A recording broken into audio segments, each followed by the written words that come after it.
Shalom saudara yang dikasih Tuhan, gema kabar baik menyapa kita hari ini.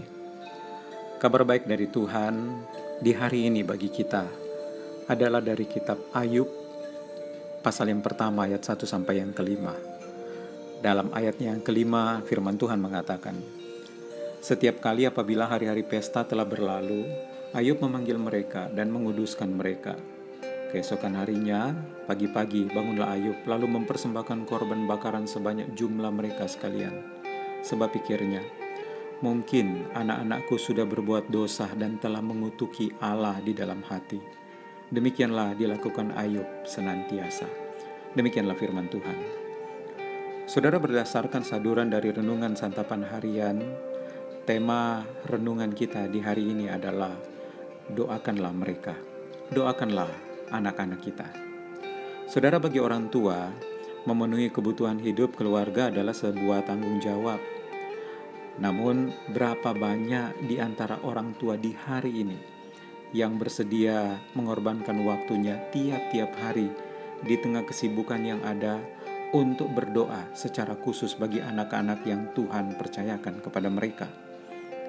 Saudara, bagian pertama dari kitab Ayub menjelaskan tentang siapa Ayub.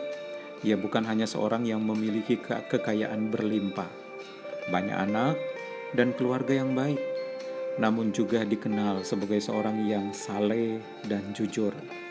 Hal ini lebih jauh dijelaskan dengan perilaku yang nyata, yaitu bagaimana ia memerhatikan kehidupan anak-anaknya, berdoa bagi mereka, dan bahkan mempersembahkan korban untuk memohon pengampunan kepada Allah. Saudara, Alkitab memang tidak menjelaskan secara pasti pada zaman kapan Ayub hidup. Namun kemungkinan besar ia hidup pada zaman patriarkal, di mana seorang ayah memiliki peran bukan hanya sebagai kepala keluarga, namun juga sebagai imam bagi keluarga. Karena itu tidak mengherankan jika Ayub mempersembahkan korban ketika berdoa, memohon pengampunan kepada Allah. Saudara, kepedulian Ayub terhadap kerohanian anak-anaknya adalah sesuatu yang patut kita jadikan teladan. Banyak orang tua yang memerhatikan kesejahteraan materi anak-anaknya, bahkan mengorbankan waktu dan tenaga secara luar biasa untuk mengumpulkan uang. Tentu ini merupakan hal yang baik. Namun sebagai orang tua, kita perlu ingat bahwa yang dibutuhkan anak-anak bukan hanya melulu materi, melainkan juga perhatian dan tentu kehadiran orang tua dalam perkara rohani anak-anaknya. Saudara, mari kita dengan tekun dan tidak jemu-jemu berdoa bagi anak kita. Kita melihat ada hal yang tidak berkenan kepada Tuhan, mari kita mohon ampun bagi anak-anak kita dan bahkan mengajak mereka untuk meminta pengampunan kepada Tuhan. Mari kita juga doakan pertumbuhan rohani mereka, agar Tuhan menolong mereka dalam menghadapi dunia yang makin bengkok ini.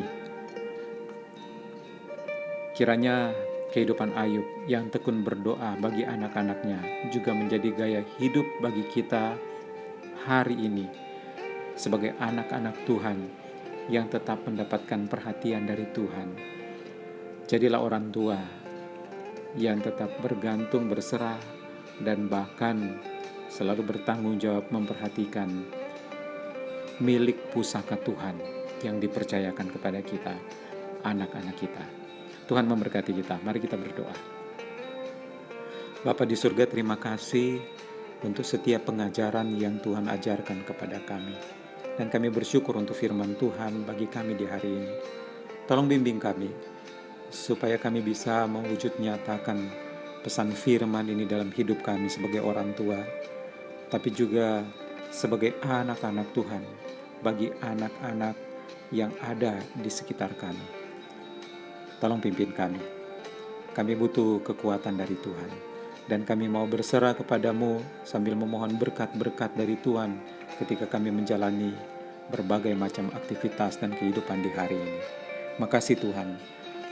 Kami berdoa memohon kepadamu dalam nama Tuhan Yesus. Amin.